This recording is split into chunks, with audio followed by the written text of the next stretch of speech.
Welcome viewers. Kumari special சேனலுக்கு உங்களை அன்புடன் வரவேற்கிறோம். இன்னைக்கு வெண்பொங்கல் எப்படி செய்யறதுங்கிறத புஷ்பா அம்மா சொல்லுவாங்க. வாங்க வீடியோக்குள்ள போகலாம். வணக்கம்.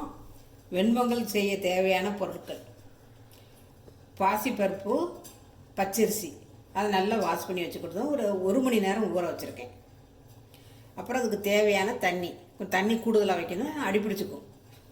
அப்புறம் முந்திரி பருப்பு, கொஞ்சம் இஞ்சி, கொஞ்சம் போல் இஞ்சி, அரை இஞ்சி போல் இஞ்சி, ஒரு வெள்ளைப்பூடு, 5-6 மிளகு, அப்புறம் நெய், அப்புறம் தேவைக்கேற்ப உப்பு. அடுப்பு பற்ற வைக்கேன்.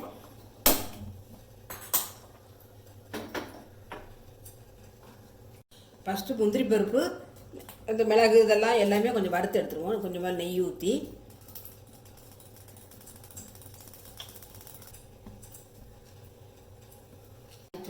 இந்த பருப்பும் இந்த மிளகும் லைட்டாக வறுத்து எடுக்கணும்.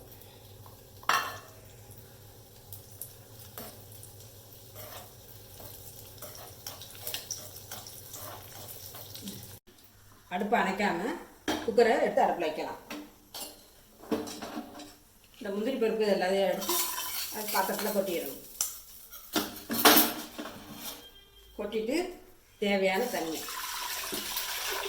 கொஞ்சம் கூடுதலாகவே இருக்கணும், எல்லாம் அடி பிடிச்சிக்கும். அரிசியும் பருப்பும் போடுறது, பாசி பருப்பு, பச்சரிசி. இது எவ்வளோ எடுத்திருக்கீங்க? பச்சரிசி எவ்வளோ எடுத்திருக்கீங்க? 1 கப்பு பச்சரிசி, 1/2 கப்பு பாசி பருப்பு.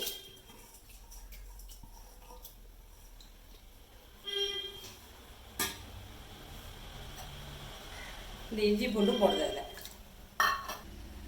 தேவையான அளவு உப்பு.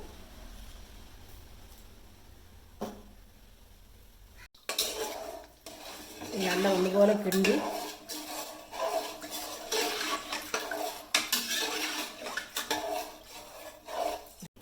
கொஞ்சம் தேவையான தண்ணி ஊற்றி வச்சு அந்த குக்கரை மூடி வச்சிடலாம்.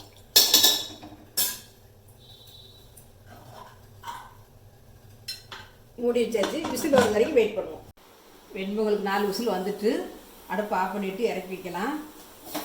கொஞ்சம் நேரம் கழித்து ஓப்பன் பண்ணலாம். வெண்பொங்கலை திறந்து பார்க்கலாம்.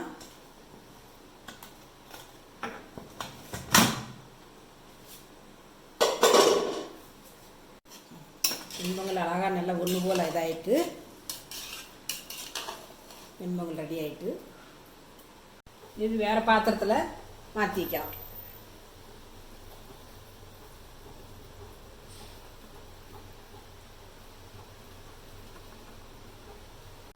சுவையான வெண்பொங்கல் ரெடி. அதுக்கு சைடிஸ் என்னெல்லாம் வைக்கணும்னா வெண்பொங்கல், அப்புறம் உளுந்த வடை, சட்னி, சாம்பார், கேசரி இவ்வளோ ரெடி பண்ணியிருக்கோம். அடுத்த வீடியோவில் நான் உங்களுக்கு சொல்கிறேன். நன்றி, வணக்கம். இந்த வீடியோ உங்களுக்கு பிடிச்சிருந்ததுன்னா லைக் பண்ணுங்கள், ஷேர் பண்ணுங்கள், சப்ஸ்கிரைப் பண்ணுங்கள்.